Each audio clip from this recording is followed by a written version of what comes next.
Ya hemos visto medidas de seguridad, hemos visto preparación, un montón de cosas más. Ya lo hemos visto. Vamos a empezar a hablar sobre la eliminación de la corrosión. La eliminación de la corrosión la podemos hacer de dos maneras, ¿no? Dos tipos básicos. Podemos eliminarla de forma química, utilizando una serie de productos químicos que me limpian, por decirlo de alguna manera, la corrosión, o de forma mecánica, o sea, eliminándola, cortando o rascándola, ¿no? Arrastrándola de forma mecánica. Vamos a ir viendo en esta parte, bueno, todos los pormenores de estos dos métodos. El método utilizado depende de la estructura, ¿vale? De qué estructura tengamos, del tipo y severidad de la corrosión. No eliminaremos lo mismo una intergranular que una filiforme, y severidad de la corrosión. No será lo mismo una corrosión leve que una corrosión severa. Además, dependerá también de la disponibilidad que tengamos. Si tenemos una máquina de chorreado, pues podremos utilizarla, pero si no disponemos de una máquina de chorreado, pues no podremos. En definitiva, bueno, depende del método escogido, depende de estos factores. Los métodos de eliminación mecánicos más comunes son los siguientes. Bueno, primero, el lijado es la manera de eliminar corrosión por excelencia. Si alguna vez nosotros en casa hemos tenido, por ejemplo, que pintar alguna estructura metálica, pues la corrosión, el óxido, ¿no? que tenemos que quitar antes de pintar, pues lo más normal es que haya sido con lija. Nuestro papel de lija, tiqui, tiqui, tiqui, tiqui, vamos quitando la corrosión. Ya sabemos que tenemos distintos granos de papel de lija, de tal manera que cuanto mayor es el número que identifica el papel de lija, tanto más fina va a ser. O sea, una lija de 80 tiene un grano grueso, ¿vale? Arranca mucho material de una pasada, y una lija de 600 tiene un grano fino, fino, fino, casi no arranca material, ¿vale? El lijado puede ser manual, dándole al brazo, o empleando una lijadora automática. Vemos aquí en esta figura de la derecha, en este caso es una lijadora neumática, podría ser eléctrica también, os dejo un enlace por aquí, un proceso de lijado eléctrico, o si no, a mano. Normalmente se utilizan unos tacos en donde se coloca la lija para que la lija sea plana, porque si no tendemos a generar ondulaciones en la superficie, ¿de acuerdo? De tal manera que con una lija plana vamos a poder mantener esa planitud de lo que estamos quitando material. Si necesitamos, bueno, darle otra forma, pues entonces ya lo podemos quitar del taco. Otra manera de eliminar la corrosión de forma mecánica es mediante un chorreado. Aquí lo vemos, en esta fotografía está eliminando, en este caso parece que está eliminando la pintura de una estructura de una pata de un tren de aterrizaje.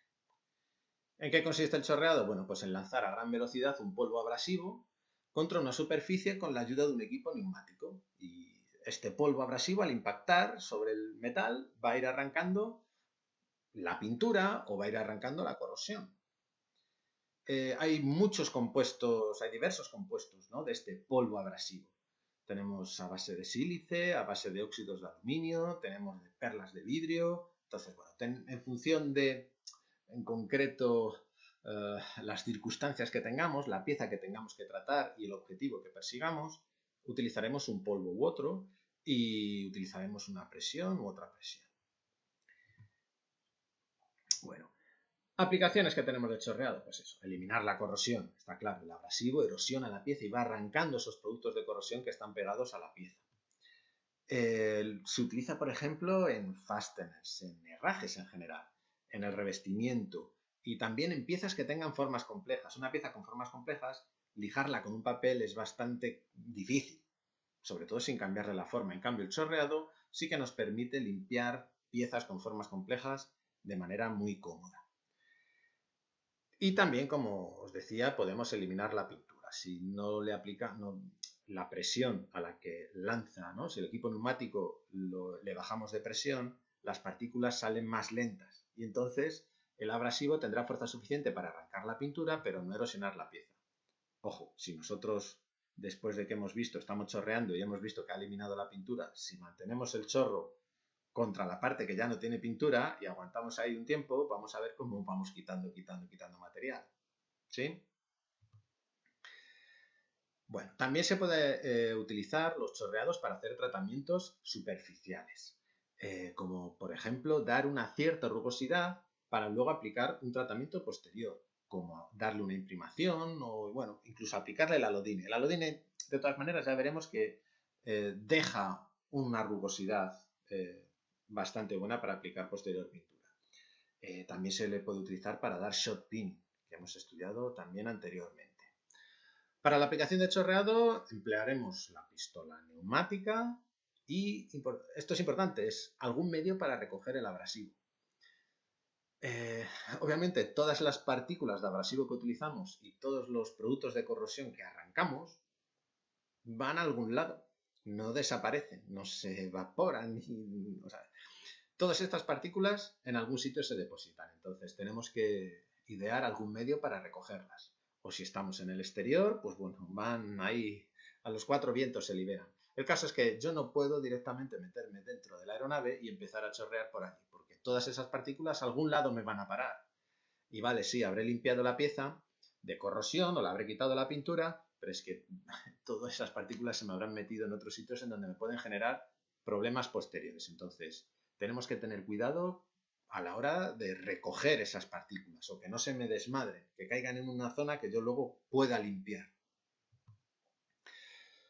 Así que, bueno, también importante, el técnico que haga el chorreado debe estar adecuadamente protegido. Las partículas estas, parece que no, pero es como, no sé si alguna vez habéis estado trabajando con, por ejemplo, una radial, una Rotaflex, con un disco abrasivo, por ejemplo, después de soldar una pieza, que le pegamos un repaso para que la soldadura quede bonita, sobre todo los que no soldamos muy para allá, pues tenemos que darle bastante.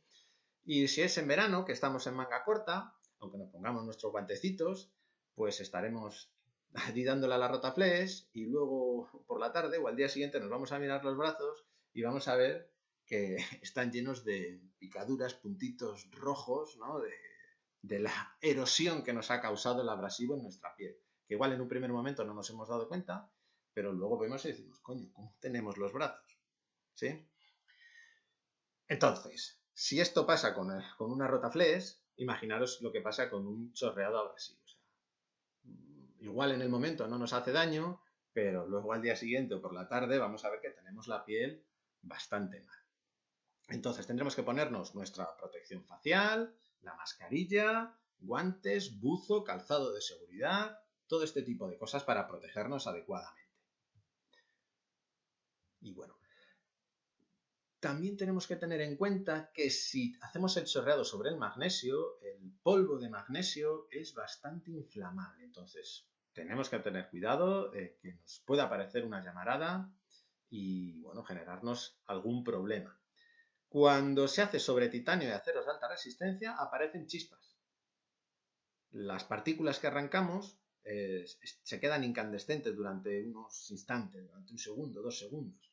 Entonces, estas partículas, allá donde caigan, me pueden generar un incendio. Tenemos que tener cuidado con eso. ¿De acuerdo? Así que lo realizaremos estas tareas lejos de zonas en donde nos puedan derivar en problemas de incendios.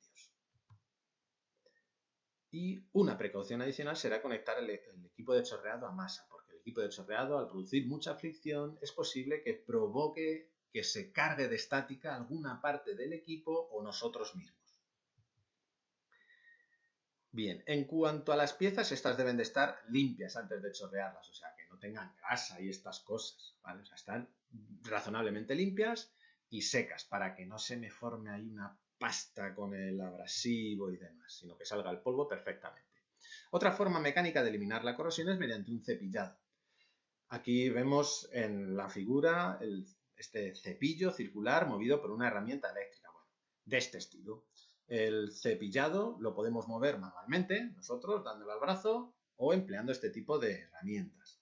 Cuando empleamos estas herramientas tendremos que tener cuidado de no sobrecalentar la pieza, porque podemos deshacer tratamientos térmicos que tenía o darle unos tratamientos térmicos totalmente aleatorios y finalmente lo que causamos es el daño de la pieza. Vale, se debe evitar la utilización de cepillos de cerdas muy blandas, como por ejemplo de aleación de cobre, ya que me pueden dejar residuos que contribuyan a la aparición de una futura corrosión. Recordemos que el cobre es bastante catódico y aquello en lo que se quede en contacto se va a corroer. Los cepillos serán de acero inoxidable o de un material no metálico. Hay cepillos de abrasivo, incluso de polímeros, en fin, hay una combinación bastante grande de materiales. Y este método lo podemos emplear en aceros de baja resistencia. ¿No? O sea, el cepillado movido con una máquina eléctrica. Pensemos un poco, aceros de baja resistencia. ¿Tenemos muchos de estos en las aeronaves? Sí, no. No, no tenemos muchos aceros de baja resistencia. La mayoría, si no todos o casi todos, son de alta resistencia. En aceros de alta resistencia no podemos utilizar este método de cepillo movido por herramienta eléctrica o neumática, porque corremos el riesgo, como os decía, de quitarle un tratamiento térmico, ¿no? Dañarle la superficie, darle uno nuevo. Puedo provocar que penetre el hidrógeno dentro de la estructura cristalina, ¿vale? Y me aumente la fragilidad de esa zona. O sea, cepillo movido por herramienta automática, ya sea eléctrica o neumática, no se utilizan aceros de alta resistencia. ¿Aceros de baja resistencia? Pues sí, alguno podremos tener por ahí. Bueno, otro método muy utilizado, estropajos. Esto lo sabemos todos. Todos hemos fregado una cacerola, pues esto es lo mismo. Permiten limpiar la pieza sin dañar el material base. Tenemos estropajos de distinta dureza. También, si utilizamos un estropajo demasiado duro, igual dañamos el material base. Entonces tenemos que ir regulando. Esto es como, por ejemplo, cuando limpiamos una sartén con recubrimiento antiadherente. Pues no la podemos dar con un estropajo muy duro, porque entonces quitamos el antiadherente. Sí, la estamos limpiando, pero a la vez estamos jodiendo la sartén. Entonces, tendremos que utilizar el estropajo de la dureza adecuada para cada situación. Y estos sí que son los que se utilizan comúnmente para eliminar la corrosión en piezas de acero de alta resistencia. Frotando, ¿vale? Frota que te frota, como si fuera la grasa de la comida que se ha quedado pegado allí, el sofrito, ¿vale? Pues aquí lo que quitamos es la corrosión. Le damos al estropajo y quitamos la corrosión de esos aceros de alta resistencia, sin correr el riesgo de sobrecalentar localmente la zona. El esmerilado es otra manera de arrancar material, ¿vale? En este caso lo que tenemos, el abrasivo está pegado a una muela giratoria, como vemos ahí, en esa figura, ¿vale? Tenemos aquí nuestra muela que va a ir girando y va a ir arrancando material. Las tenemos también de distintos tamaños, distintas formas, distinto grano abrasivo, distintos materiales del grano abrasivo. Hay en fin, un catálogo de muelas bastante amplio. Con este método hay que tener ojo que se arranca mucho material, así que tenemos que ir poquito a poco. Y también nos puede sobrecalentar, ¿vale? En aceros de alta resistencia esto nos puede sobrecalentar, hay que tener mucho cuidado, no se utilizan en aceros de alta resistencia. Otra manera mecánica de eliminar la corrosión es cortar por lo sano, o sea, recortar la pieza.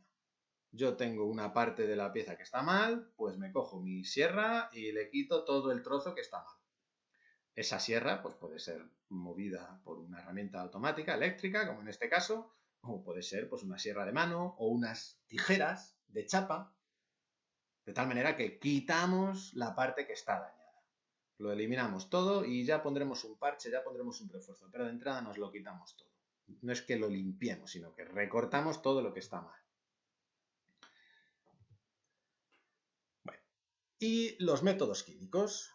Los métodos químicos se utilizan básicamente para eliminar corrosión ligera y en aleaciones de aluminio y de magnesio. En aceros, como norma, no se utilizan porque me pueden dejar residuos que me provoquen más problemas de los que estoy eliminando, ¿vale? Me generen un germen para una corrosión posterior. Y en aleaciones de titanio, 3/4 partes de lo mismo. Así que en aceros y aleaciones de titanio, ya sea corrosión leve como corrosión severa, la norma me dice que lo vamos a hacer de forma mecánica, no de forma química. Pero en aluminio y magnesio, corrosión leve, sí que recurriremos primero a una limpieza química. En función del metal corroído se empleará un compuesto u otro. Aleaciones de aluminio son compuestos a base de ácido fosfórico. Esto hay que grabárselo ahí a fuego en la cabeza. Ácido fosfórico, limpieza de corrosión de aleaciones de aluminio. Y en aleaciones de magnesio son compuestos a base de ácido nítrico. Esto es una cosa muy preguntable en el examen de la licencia, ¿vale? Los compuestos para eliminar de forma química la corrosión en aleaciones de aluminio son a base de ácido fosfórico, ácido nítrico, ácido sulfúrico, ácido crómico, yo qué sé, ácido lo que sea. Bueno, respuesta, en este caso la primera que os he dicho, ¿vale? Ácido fosfórico. Aluminio, ácido fosfórico. Magnesio, ácido nítrico. Y hasta aquí este vídeo. Nos vemos en el vídeo siguiente. Un saludo.